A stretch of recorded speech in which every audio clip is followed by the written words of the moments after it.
Então, agora com vocês, Carlos Felipe. Vocês agora estão livres para fazer as perguntas que quiserem. Saber qual foi o papel da neta em inspiração desde Então, o o papel da neta é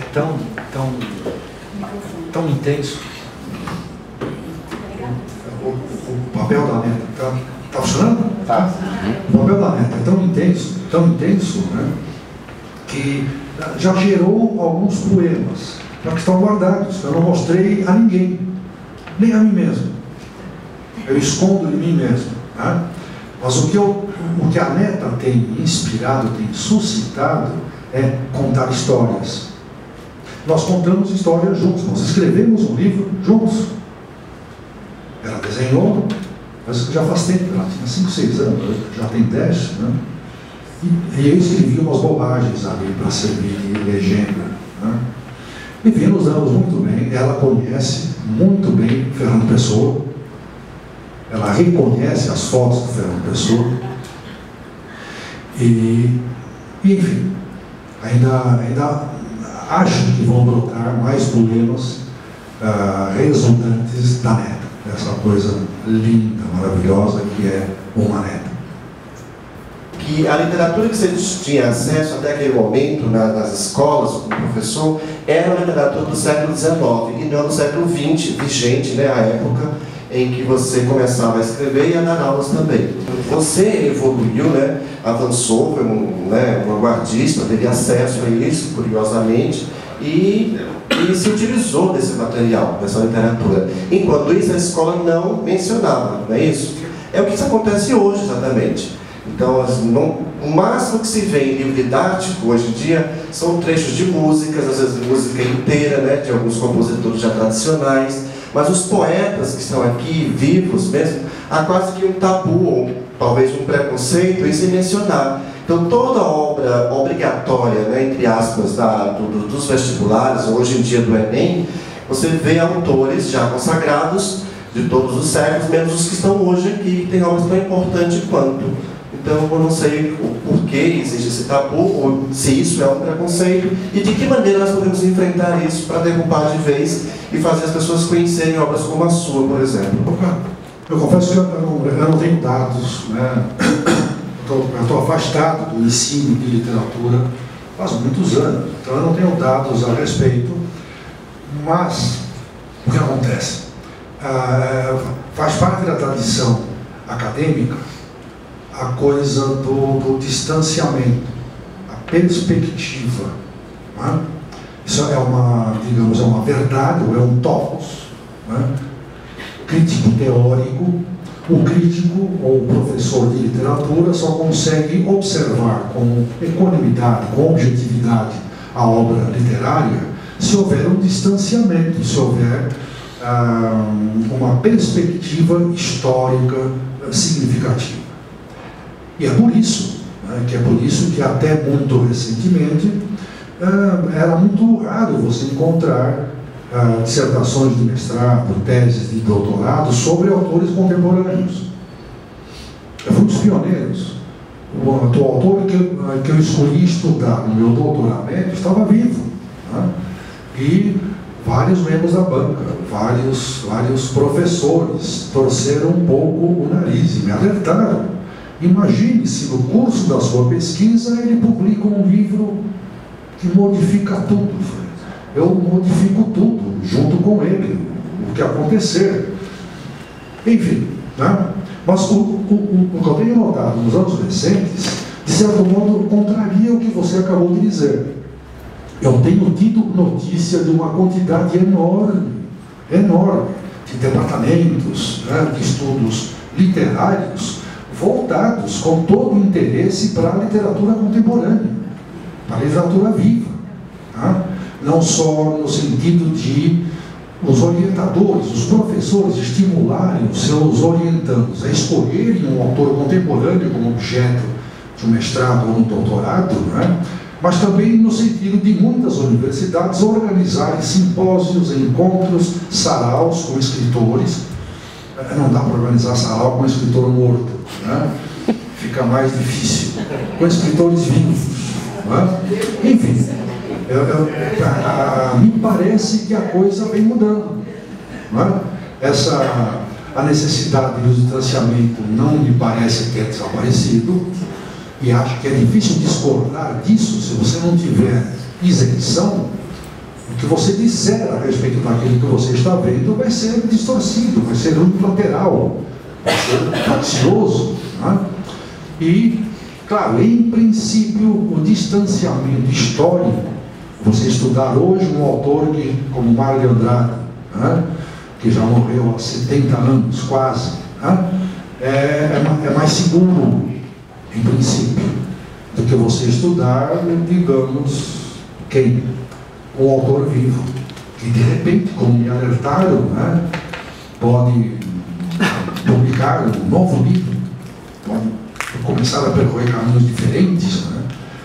Mas enfim, a necessidade do distanciamento é que explica a dificuldade que tem a universidade e a escola de modo geral, é estudar, a se interessar por autores vivos, porque não há perspectiva, não há distância, né?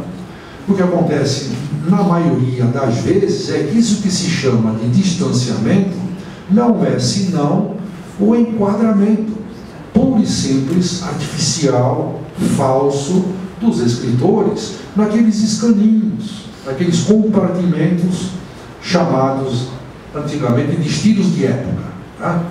Então o professor ensina para o seu aluno barroco, arcadismo, romantismo, realismo, parasialismo, e vai encaixando ali. O problema é quando se chega ao século XX, né? Porque o século XX ainda não foi, digamos, esquadrinhado, né? Salvo no critério, aspas, que é de um ridículo atroz, né? Salvo na divisão do século XX em décadas. Então você estuda a década de 20, a década de 30, a década de 60, que é a minha, né, quando eu surgi, a de 70, a de 80, mas isso não significa absolutamente nada. Enfim, entre a falta de perspectiva e a avidez, a curiosidade pelo novo, pelo atual, né, eu diria que se encontra o ensino da literatura. São polos que se opõem, mas de certo modo acabam por se atrair. E se a minha poesia não entrou no circuito, eu não tenho nada a ver com isso, não posso ter, né?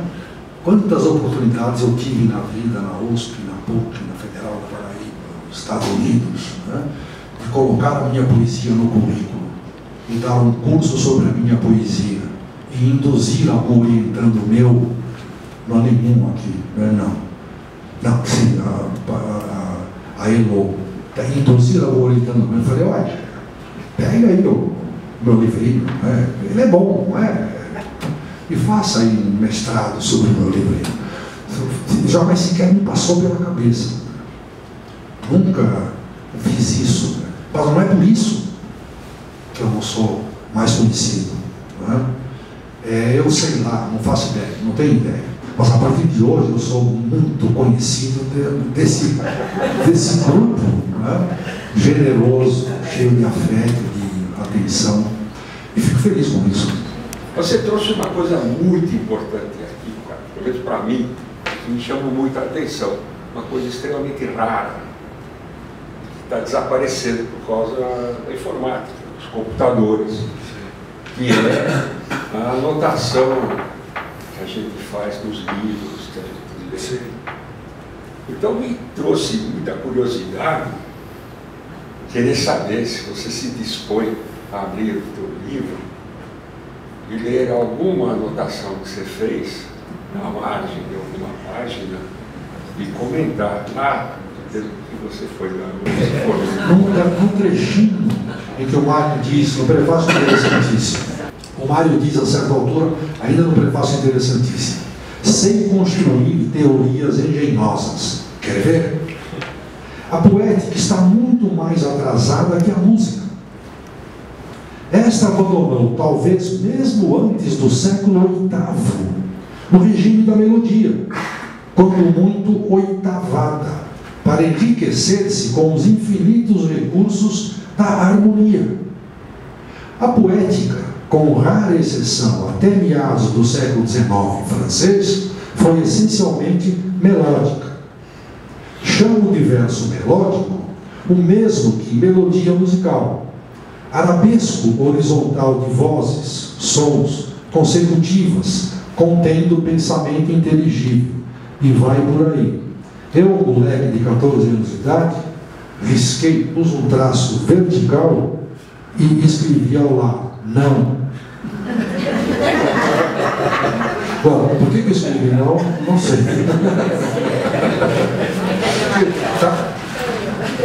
Tá ótimo isso, né? Esse conceito de verso melódico e verso harmônico é excelente, uma maravilha.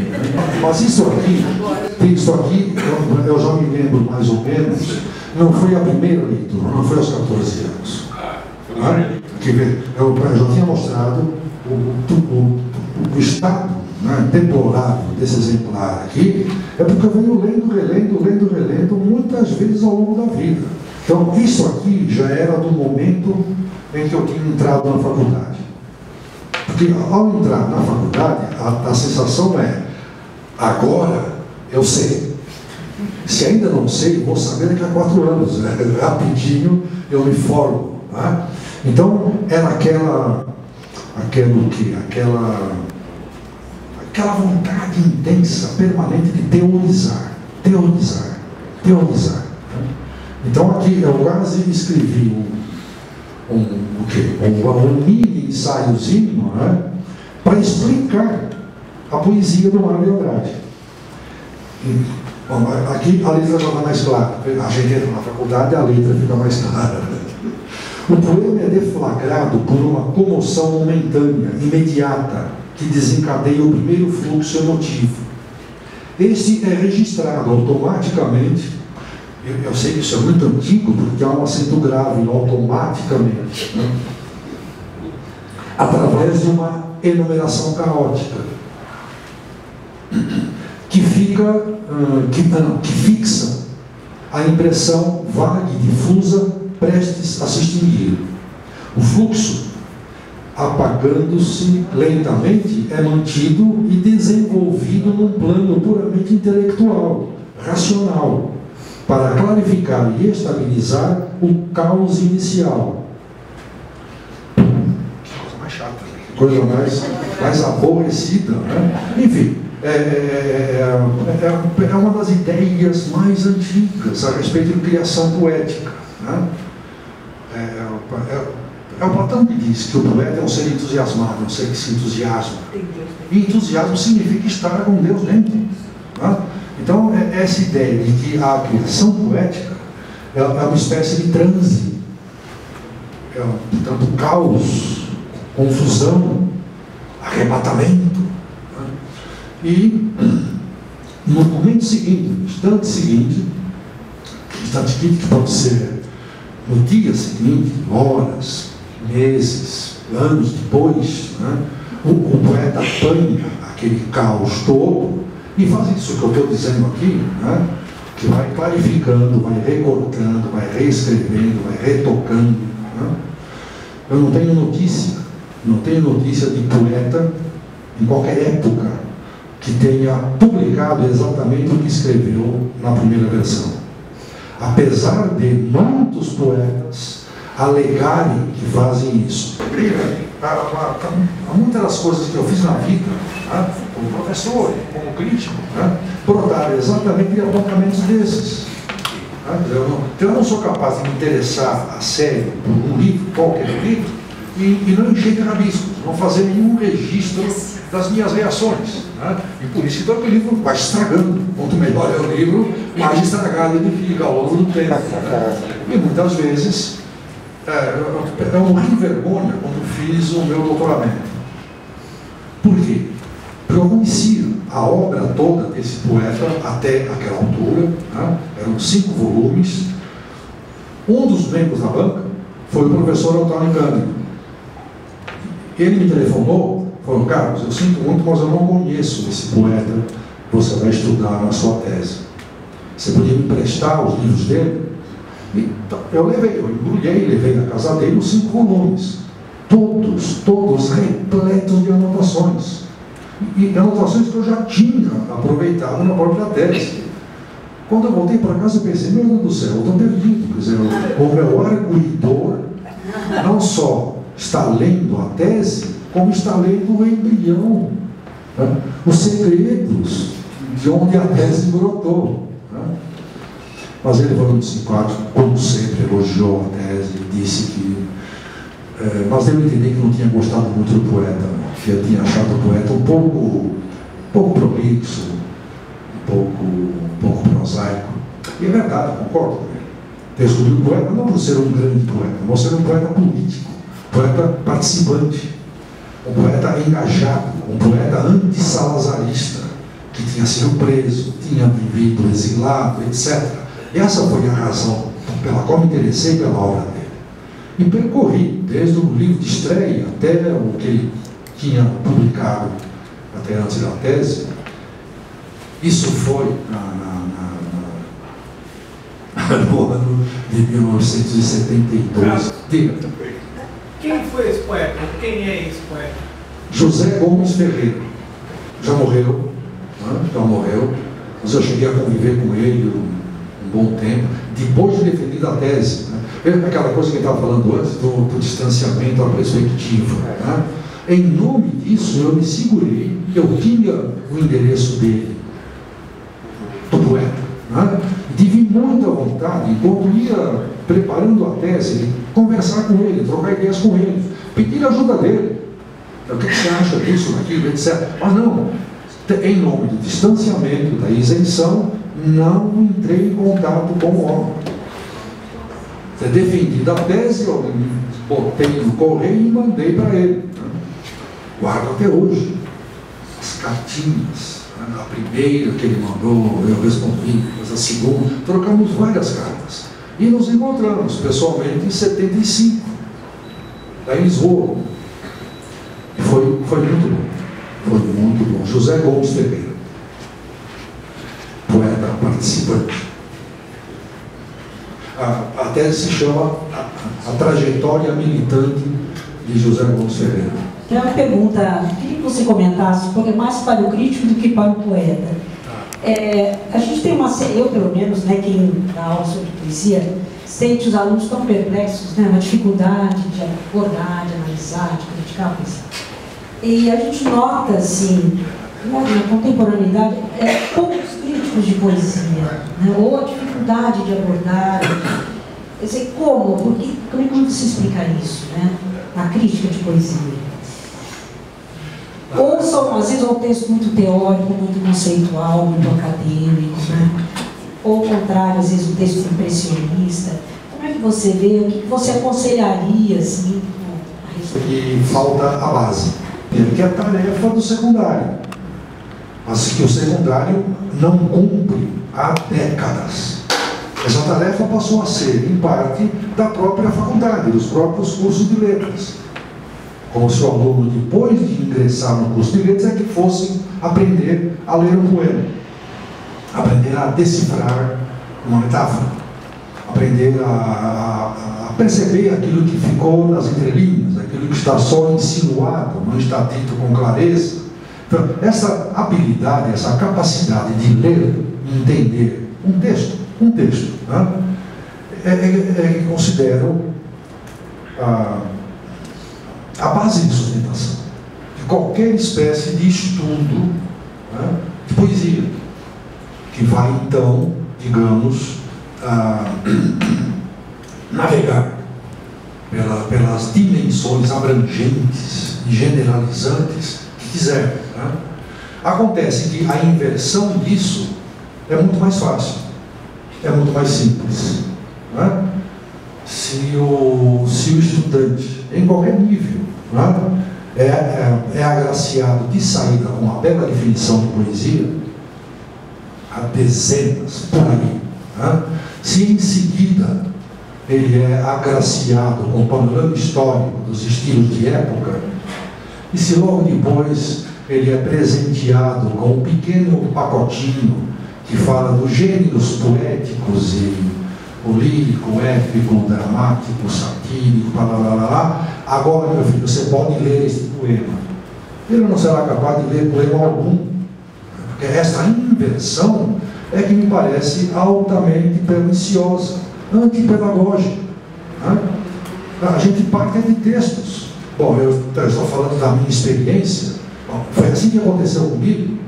Eu não tive professores que me disseram, olha, peraí, não se interesse por estilos de época, não se interesse por biografia, por autores, leia os poemas. Ninguém me disse isso. E isso aconteceu mais ou menos naturalmente. E eu acho que eu tive muita sorte por ter sido assim. Porque para mim sempre foi uma verdade absoluta, a análise do texto.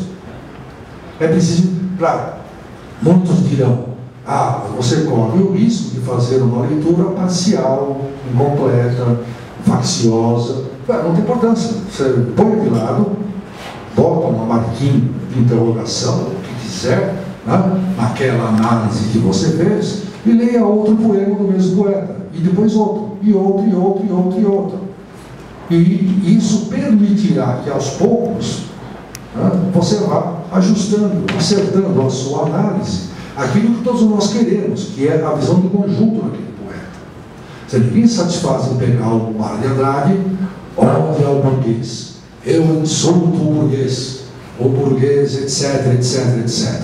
É ótimo, mas é pouco. O que o leitor quer é visualizar, captar a obra completa, ou pelo menos aquele livro todo. Como é que você salta da análise de um texto isolado, particular, para essa visão de conjunto do livro todo? Para começo de conversa, você só consegue dar esse salto se você estiver muito bem treinado, muito bem capacitado a analisar o texto. Deixa a teoria para depois, deixa a generalização para quando for o momento. Mas veja, acho que foi, não sei, a minha memória às vezes me trai, às vezes não, muitas vezes. Foi mais ou menos isso que eu tentei fazer a vida toda, enquanto fui professor. Eu sempre me satisfaria em ensinar como analisar um texto. O resto pode vir depois, mas eu nunca pude fazer só isso. Então eu tinha que dar aula sobre o barroco, o arcadismo, a escola parnasiana. Então eu tinha que lidar com essas generalizações, conhecia bem a todas elas, mas avisava sempre, olha, não acreditem muito nesses quadros, nessas características gerais dos estilos de época. Porque, a rigor, não há um único autor que se enquadre em qualquer desses mapeamentos de características gerais.